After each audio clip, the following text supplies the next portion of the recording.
Aron mas mapadali ang COVID-19 vaccination, Lapu-Lapu City misit up og dugang mga vaccination centers. Nanawagan usab sila sa mga volunteer doctors ug nurses nga mo manned sa vaccination site. Si Luan Mirondina adunay live report. May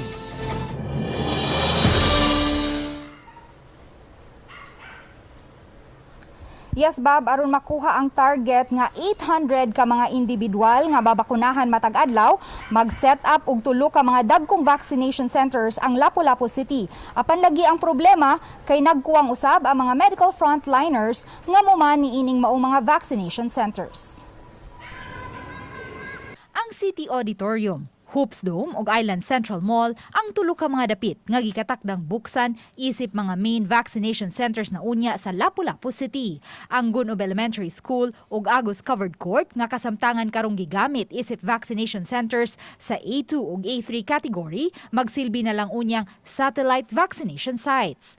Para ining-abot sa vaccine nga ubay-ubay, ready ta to accommodate no ang influx sa tao.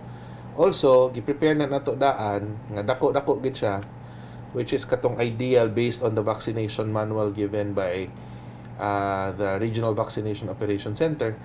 Kay inig-abot sa A5 nga katong general population indigent, ma-expect kita og influx. Sa pagkakaroon, moabot na sa 41,247 ang na-master list sa lokal nga hagamhanan human gisugdan ang house-to-house profiling.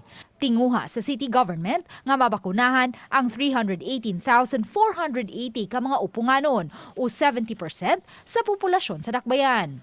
Kung sa nakalabayng simana, ang mga nanag-edad og 18 anyos pataas pa lang ang gipaubos sa profiling, karon gitinguha na sa City Health Office nga malakip sa profiling ang mga nanag-edad og 3 anyos pataas. Ni-suggest mga na-arvoke nga kanang master list na mi as young as kanang 12 years old gani.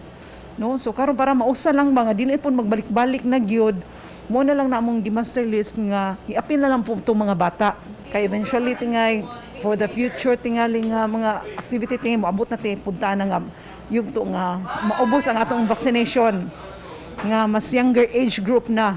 Apan lagi ang tinguhang mapaspasan ang pagpamakuna ng inahanglan og dugang mga doktor o mga nurse. Gani sa FB page sa mayor, nanawagan kini sa mga medical frontliners nga mo volunteer aron muman sa mga vaccination centers. Ang mga in-house nurse sa PEZA ug mga doktor ug nurse sa ubang mga hospital gitinguha karon nga hangyuon sa lokal nga kagamhanan aron mutabang sa mga vaccination centers. We know that they have their regular duties kini nga mga companies, but unta 1 or 2 days in a week mo kuan lang sila sa amo ang vaccination sites, dito sila mo duty. Kasamtangang ana-ana sa 13,766 ang nakadawat na sa first dose sa COVID-19 vaccine. Samtang 3,676 na ka mga upunganon ang nakakumpleto sa duha ka dose sa bakuna.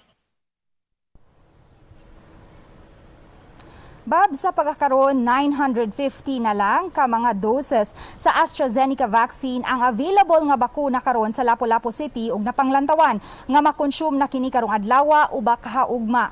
Ang DOH7 mipasalig man hinuon nga adunay dugang supply sa bakuna nga maabot apan wa pa usab sila muhatag og tataw nga petsa. Bob? daghang salamat Luan Mirondina sa imong live report.